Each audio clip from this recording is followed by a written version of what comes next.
নমস্কার বন্ধুরা, বাংলা টেস্টে সবাইকে স্বাগত। আজ চলে এসেছি একদম নরম তুলতুলে বাটার নানের রেসিপি নিয়ে। কোনো ডিম বা ইস্টের ব্যবহার করিনি। খুব সহজে ডিম বা ইস্ট ছাড়াই নরম তুলতুলে নান বাড়িতে বানিয়ে ফেলা যায়। কিভাবে বানাবেন আসুন দেখে নিন আমার আজকের রেসিপিতে। তাহলে আসুন আমার সাথে। প্রথম আমি একটা থালার উপরে চালনিটা রেখেছি, তার মধ্যে আমি নিচ্ছি 2 বাটি ময়দা। 2 বাটি ময়দার পরে নিচ্ছি হাফ চামচ লবণ, তারপরে চিনি দিচ্ছি হাফ চামচের মতন, তারপরে বেকিং পাউডার দেব। বেকিং সোডা না, বেকিং পাউডার ইউজ হবে হাফ চামচ।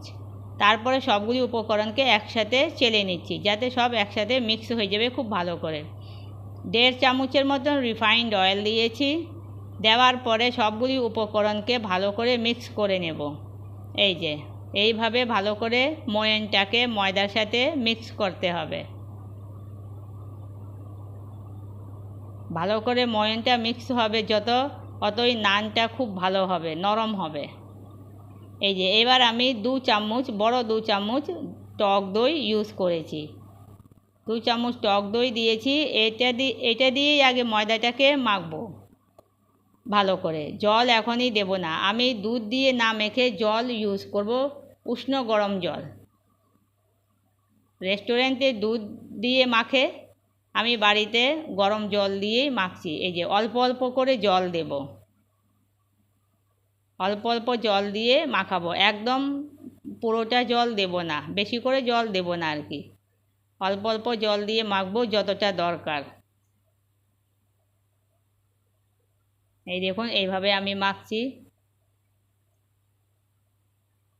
এখানে আমি একটা কথা বলতে চাই, আমার নতুন বন্ধু যদি আমার চ্যানেলটাকে ফলো করছে তাহলে লাইক, শেয়ার আর সাবস্ক্রাইব করে নেবেন। সাবস্ক্রাইব করে নিলে কি হবে, আমার ভিডিও যখন আমি পোস্ট করব তখন আপনাদের কাছে প্রথম নোটিফিকেশনটা পৌঁছিয়ে যাবে, তাহলে আপনারা আমার ভিডিওটা প্রথম দেখতে পারবেন। এই যে এখন আমি একটু হাতে রিফাইন্ড অয়েল নিয়ে ময়দা মাখানোটার উপরে লাগিয়ে নিয়েছি। এবার এটাকে ঢেকে রেখে দেব 1 ঘন্টার জন্যে। 1 ঘন্টা পরে আমি আবার আসব। এই যে 1 ঘন্টার পরে আমি আবার দেখছি এটাকে, এই দেখুন কতটা ফুলে গেছে ময়দা।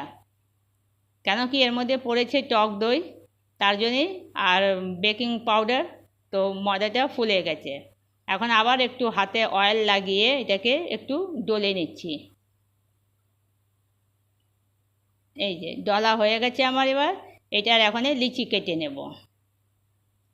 রুটির আটার যে আমরা রুটি করি সেটার লিচির থেকে একটু বড় নেব। এখানে আমার 5টা নান তৈরি হবে, 5টা লিচি তৈরি হবে। এই দেখুন 5টা লিচি তৈরি হয়ে গেছে। এখন আমি এটাকে বেলবো। এই দেখুন এবার আমি একটু তেল লাগিয়ে, রিফাইন্ড অয়েল লাগিয়ে আর কি বেলে নিচ্ছি। আপনারা এটাকে কোনো শেপে বেলতে পারেন।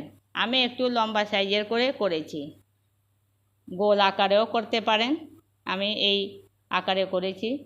এই দেখুন এতখানি মোটা, বেশি পাতলা করবেন না। এখন আমি এর উপরে কালো জিরে ছড়িয়ে দিয়েছি, তারপরে অল্প করে ধনেপাতা ছড়িয়ে দেব। এই ধনেপাতা দেওয়ার পরে আবার আমি একটুখানি এটাকে বেলে নেব, যাতে কালো জিরে আর ধনেপাতা ময়দাতে ভালো করে পেস্ট হয়ে যাক। এই যে এখন এটাকে হাতে তুলে নিচ্ছি, উল্টো দিকে এটার জল লাগিয়ে নেব খুব ভালো করে। উল্টো পিঠে জল লাগিয়ে, আর যেদিকে জল লাগিয়েছি ওই দিকটাই চাটুর উপরে দেব।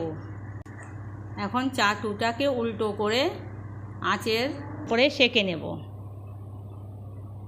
এই দেখুন ওই নানটা চাটু মেরে পেস্ট হয়ে গেছে, পড়বে না। এবার ফ্লেমটাকে একবার স্লো করবেন, একবার হাই করবেন, একবার মিডিয়াম করবেন। হাই বেশি করবেন না, তাহলে পুড়ে যাবে। এই যে সাইড দিয়ে এরকম করে নানটা ছাড়তে লাগে আস্তে আস্তে। এই দেখুন ছেড়ে দিয়েছে না সাইড। এই দেখুন কি সুন্দর সেঁকা হয়ে গেছে। এখন এর উপরে মাখন লাগিয়ে দেব, গরম গরম মেদেই মাখন লাগিয়ে দেব। ফ্লেমটাকে একবার স্লো, একবার মিডিয়াম, একবার হাই করতে হবে। হাইটা কম করতে হবে, এই যে এবার প্লেটে তুলে নিচ্ছি। বেশি হাই করে রাখলে পুড়ে যাবে, ধনে পাতাগুলি একদম পুড়ে ছাই হয়ে যাবে। সেই জন্যই ফ্লেমটাকে মিডিয়াম আর লো মেরে নানটাকে সেঁকতে হবে, একটু লক্ষ্য রাখতে হবে। বাস আরামে খুব ইজিতে তাড়াতাড়ি হয়ে যায়। বাচ্চারা ডিমান্ড করে একটু নান খাবার, কষা মাংস হলেই নান সাথে যদি নান থাকে আর নানের সাথে যদি কষা মাংস থাকে তাহলে তো খাবারটা জমে যাবে। এই দেখুন আবার আমি আরেকটা করে দেখাচ্ছি আপনাদেরকে। এইভাবে করে এখন আবার ওই বেলনটা দিয়ে একটু বেলে নিচ্ছি। এই যে কি সুন্দর লেগে গেল, ওর মধ্যে পেস্ট হয়ে গেল। এখন এটাকে হাতে তুলে নিয়ে আবার উল্টো পিঠে জল লাগিয়ে নেব, বেশ করে জল লাগিয়ে চাটুতে আবার দিয়ে দেব, জলের দিকটা চাটুতে থাকবে। এই যে এইভাবে হয়ে গেল বেশ। এখন এটাকে লো ফ্লেমে সেঁকা হবে। এই যে চাটুটাকে এখানে উল্টো করে ধরে লো ফ্লেমে আর মিডিয়াম ফ্লেমে সেঁকবো। একবার মিডিয়াম করব, একবার লো করব ফ্লেমটাকে, আর চাটুটাকে ঘুরিয়ে ঘুরিয়ে সেঁকবো। নানের ধারে কিনারগুলি আর কি খুব ভালো করে সেঁকতে হবে। এই দেখুন এইভাবে সেঁকা হচ্ছে, খুব সুন্দর সেঁকা হচ্ছে। এবার থেকে আশা করছি এবার থেকে আপনারা বাড়িতেই নান তৈরি করে খাবেন আর বাচ্চাদেরকেও খাওয়াবেন। বাচ্চারাও খুব খুশি হবে। যখন তখন নান বাড়িতে তৈরি করে নিতে পারেন এইভাবে। এই দেখুন চাটুও ছেড়ে দেয়, যেই সেঁকা হয়ে যায় নানটা চাটু থেকে উঠে যায়। এখন এর মধ্যে বাটার লাগিয়ে দিচ্ছি, এটাকে বলে বাটার নান। কি সুন্দর সেঁকা হয়েছে, এই দেখুন দেখলেই খেতে ইচ্ছা করছে। আমার তো খুব ইচ্ছা করছে কষা কষা মাংস সাথে নান। দেখুন এটা কি সুন্দর ফুলেছে, সবগুলি নান ফুলেছে, এটা একটু বেশি ফুলেছে। এই যে এবার এটা মধ্যে মাখন লাগিয়ে দিচ্ছি। সেঁকাটাও খুব ভালো হয়েছে দেখুন।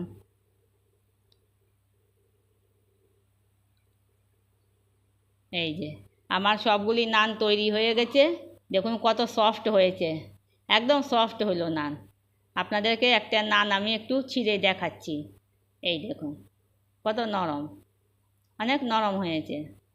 তাহলে আশা করছি আপনাদেরকে এই নানের রেসিপিটা খুব ভালো লেগেছে। আর যদি ভালো লেগে থাকে তাহলে একটা লাইক, শেয়ার আর সাবস্ক্রাইব করার অনুরোধ রইল। আমি আবার একটা নতুন রেসিপি নিয়ে তাড়াতাড়ি চলে আসবো। Bye bye.